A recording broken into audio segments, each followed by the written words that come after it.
So recently, Severin Films announced that they were going to release a Jess Franco movie on 4K for the first time ever.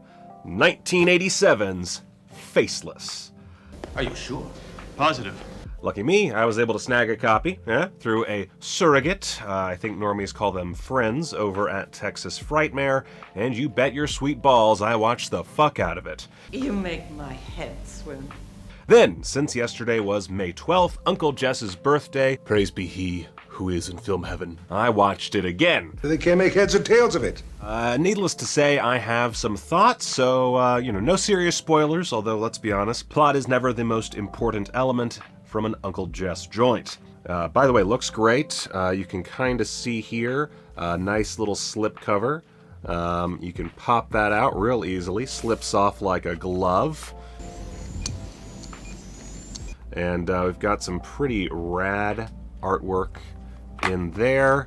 There is no alternate artwork, it's just whiteness, symbolizing the spiritual upliftingness of this film. You're going to be in a state of pure white heaven, or pure black heaven, whatever, I don't judge. What does that even fucking mean? Finding a virgin these days in Paris is getting harder and harder. Oh, stop it. And 4K and a Blu-ray. That's, it's pretty simple packaging, all said and done. Totally good. I would have preferred, I wish that we could have gotten a version of the artwork with the original title, the French title, but that's really my only complaint as far as the artwork goes. Doesn't really matter. Who gives a shit? It's about the movie inside. I hope your girlfriend is as beautiful as you are. You'd be surprised. Anyway, Faceless is one of the best latter-day examples of if you give Jess Franco a budget, he will deliver a quality film. And this thing looks great, moves at a decent pace, and features a whole bunch of really just phenomenal casting. And actually, that's a great place to start. This is part of a set of films Severin is putting out, both starring Bridget LaHaye, who is both stunning and incredibly engaging as the mad Dr. Flamand's klepto lover and head of his clinic. You got a little bit of a kick out of it too. Maybe. But that's why you love me. LaHaye, if you don't know, she also was a rather prominent French porn star. I think now she hosts a radio show, if I'm not mistaken, and just has a very distinctive look for the screen. I don't know how to put it. She's got that movie star je ne sais quoi. The other film of hers, I didn't get that, or the book that is on LaHaye, that Severin had for signing at Texas Frightmare, since I didn't care. But they're both definitely on my radar for when the products go live on the site. Anyway, the cast is rounded out by Helmut Berger in the lead role of the Mad Doctor looking to give his disfigured sister a face transplant, an obvious riff on Eyes Without a Face by co-writer and producer Renee Chateau. Natch, although according to Jess, he didn't even know, based on what Jess Franco says in the interview and I think the commentary that I listened to part of, it seems like he didn't realize this was a ripoff of Eyes Without a Face. Anyway, we also get Chris Mitchum as the private dick on the Doctor's trail, Telly Savalas as Mitchum's office-bound employer, Maniac's very own Carolyn Monroe as the imperiled daughter of Savalas and lover of Mitchum, Anton Differing in a real standout performance as a Nazi doctor, and a somewhat over-the-top, but nonetheless memorable part for prolific French actress Stéphanie Audran, who I'm sure I'm butchering her name, whose character really has an eye for trouble. Beyond the cast, another tasty morsel to get you to snap up this disc is the fact that it is legitimately super gory, and marks one of really only 3 times in his career that Jess Franco really ladled on the old special effects pasta sauce to such a degree. The others being Jack the Ripper and Bloody Moon, per Stephen Thrower's review.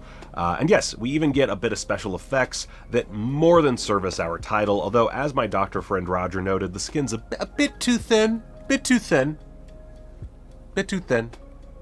it's a cool effect. The plot, which I pretty much described in as much detail as needed with the cast list, is very much an 80s-fied Dr. Orloff retread, even going so far as to feature Howard Vernon as a retired surgeon named Dr. Orloff. The scene where our Dr. Flamande visits Orloff, greeted at the door by the one and only Lena Romay in a very brief cameo in old age makeup for some reason, is brimming with tender nostalgia for anyone with general knowledge of Franco's career. General Franco, that's what we're going to call it. That all said, there are plenty of neat nips and tucks to the Orloff formula, including making the deformed subject here the victim of having freaking acid thrown in her face, an accomplice to the killings, actively engaging with her brother's demented behavior in an effort to restore her beauty. Girl just wants to fuck! I swear to God, I will restore your beauty to you. Nice! That's your brother. Gross! That's your brother! Does he know we're watching? Of course. That's what she gets off on. Considering the 1987 Parisian setting, it's hard to not read this as a satirical look at that period's entitled worldview. After all, Flamande and his sister are basically just wealthy scumbags to begin with, and their whole conundrum is started because Flamande screwed up a patient's surgery and left her disfigured. Also, there's the whole harvesting blood from a dungeon filled with imprisoned women. That's not indicative of a good person. Now, this is a relentlessly horny movie as well, never skipping on opportunities to get dirty. It takes after my heart. It's not like super porny or anything, there's just lots of sexy times, that's all. In fact, if literally anyone out there wants to toss like $40K my way, I'm pretty sure I could take this exact script and make an amazing hardcore porno out of it. Faceless X. Yeah, that's my masterpiece. Very nice. Also, for those who have seen it, am I crazy or are Dr. Flamande and Natalie total relationship goals? They listen to each other, engage in similar activities, they have each other's backs, but are very open, both emotionally and physically. She even takes care of most of his problems without any snide comments. Just do the fucking dishes, woman! Extras-wise, while I have started to spend less time on these for my reviews, man, it's Faceless on 4K. And this is a pretty rad disc, albeit made up mostly of archival material. All of it is on the Blu-ray, minus the commentary with Jess and Lena Romay, which is on both. I didn't get to listen to all of that, by the way, I just didn't have time, but I listened to a little bit, and I can't wait to dig back in, because it's great. It is subtitled. I believe they're speaking French, and so, you have to actually watch the commentary, which usually I just listen to it while I'm writing this review, but what are you going to do? Anyway, there's an old Christopher Mitchum interview, which starts with this Jim. What it was like to follow in my father's footsteps. I said, we're just walking on the same beach. I'm making my own footprints. It's a really solid 14-minute interview and even has some wonderful words on Franco's jazz-style approach to filmmaking. Then there's an 18-minute interview with just Franco from the same batch of old DVD extras, and of course, it's great, and even talks about how much the film resembles Eyes Without a Face, and how his original version of Dr. Orloff was strikingly similar by sheer coincidence. The short story there is they were made and came out around the same time. I also found his thoughts on when it was appropriate to make a tits and ass film. Really interesting stuff. There's also 8.5 minutes of press kit materials, BTS and promotional interview bits and bobs, a selected scenes commentary with Chris Mitchum that runs 27 minutes, some trailers, and a weird parody short film thing. Starring Bridget LaHaye. On the new extras side, we get, of course, a featurette with Stephen Thrower working his usual magic for 26 minutes. It starts off retreading some old ground before digging into the meat. I had read his distaste for the title before, by the way, which is, in French, it's Les Prédateurs de la Nuit, which translates as Predators of the Night, but hearing him shit-talk it is worth the price of admission by itself. God-awful title for a film. There's also a 25-minute interview with Carolyn Monroe, a 20-minute featurette on cinema's plastic surgery nightmares with Kim Newman, where he talks about that. and at one point uses the word glamour puss, and frankly that's delightful. And rounding out the new extras is a 16-minute interview with Bridget LaHaye, who is excellent and talks about the differences between Franco and Jean Rollin, who of course she worked with on films like Grapes of Death and Fascination.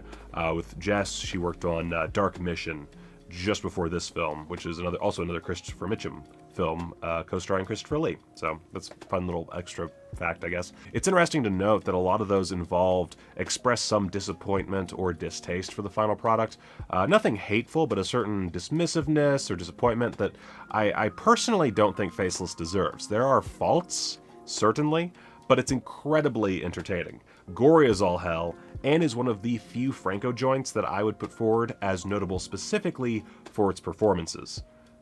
Your compliments go straight to my heart. Seriously, Anton Diffring as the Nazi doctor is so good. So good. Deep down, I'm a real sentimentalist. And I know that I think Thrower in his review pointed out that LaHaye was a little over the top sometimes, but for me, she worked great. It's definitely not like world-class acting. She definitely had more to learn, but I found like everything fit really well within the context of what this film was doing and how it felt, what the tone was like. Plus, like, it's so horny and so cruel, and coupled with a larger than average budget, gives us a wonderful peek into what could have been with Franco's career. Also, that theme song.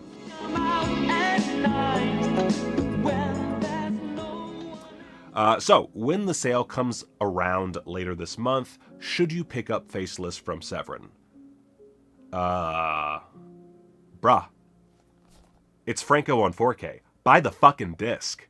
If you're a Franco fan like me, you know, an intellectual, then you'll thank yourself later. 11 million stars. Go watch a movie.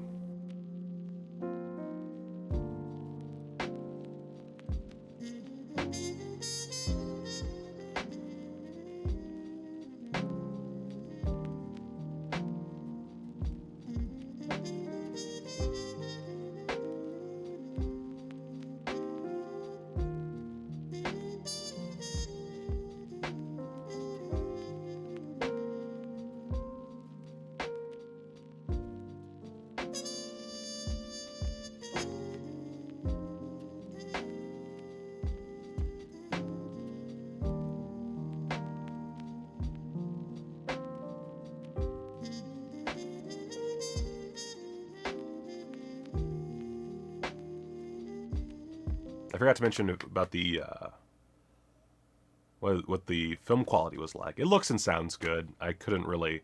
My TV. I need to get a new TV for HDR because my HDR.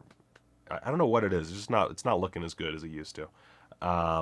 So I really can't judge the HDR. But I did watch the Blu-ray with my friends, and it looked great.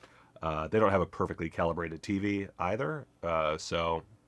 You know, it's a pros and cons issue, but I didn't have any real qualms with the picture quality, so there is also that.